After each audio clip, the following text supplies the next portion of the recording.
అసలు యేసుప్రభు teachings number 1 అండి. అసలు గురువులకే గురువు అండి యేసుప్రభు వారు, గురువులకే గురువు. అసలు పాఠం ఎలా చెప్పాలో యేసుప్రభు వారి ఇన్స్పిరేషన్ అండి. ఒక మనిషికి వాక్యాన్ని ఎలా ఎక్కించాలో యేసుప్రభు వారి ఇన్స్పిరేషన్ అండి. యేసుప్రభుని మనం అనుసరించి నడుచుకుంటేనండి అసలు మనం నెంబర్ 1 పొజిషన్లో ఉంటాం. నువ్వు నెంబర్ 1 పొజిషన్లోకి వచ్చేస్తావు యేసుప్రభుని అనుసరించి నడుచుకుంటే.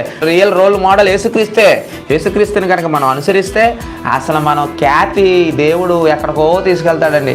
యేసుప్రభుని నమ్మామని చెప్పుకున్నారు కానీ యేసుప్రభుని అనుసరించేవారు లేరండి బాబు. అసలు యేసుప్రభుని నమ్మాము, మా యేసుప్రభు మా యేసుప్రభు మా యేసుప్రభు అంటాడు కానీ యేసుప్రభు వారు చెప్పిన విషయాలు ఏమంటే కలిగిన వాళ్ళు ఎవరున్నారు, అనుసరించే వాళ్ళు ఎవరున్నారు?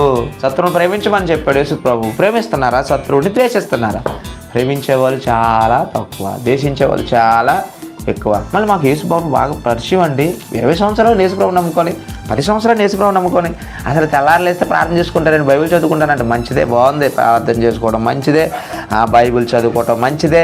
కానీ యేసుప్రభు చెప్పిన లక్షణాలు నీలో ఉన్నాయా అని పరిశీలన చేసుకోవాలి కదా. నాలో ఉన్నాయని పరిశీలన చేసుకోవాలి ప్రతి ఒక్కరు.